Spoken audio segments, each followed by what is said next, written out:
Assalaamu calaykum waraxmatullaahi wabarakaatuh. Halkan waa Somali Sports.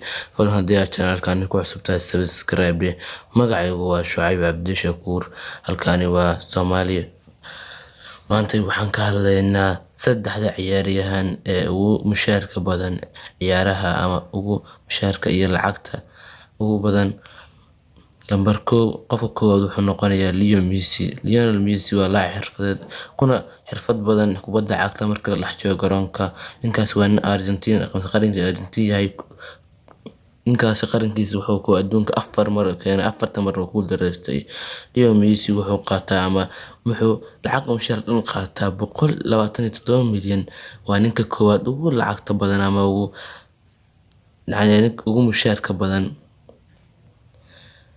Ninka labaad wuxuu noqonayaa Cristiano Ronaldo waa nin asna qarankiisa yahay Portugal.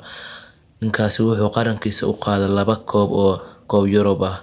Ninkaas wuxuu u dheelaa naadiga Juventus ama sida uu ogtiin Juventus waa lambar 7. waa asna xirfadle ku caansan ama ku xirfadeysan kubadda sida qofka loo maro iyo gambiska iyo cag wareejinta. Ninkaas wuxuu qaataa lacag dhan 109 milyan. waa ninka labaad ugu lacagta badan ama ugu mushaarka.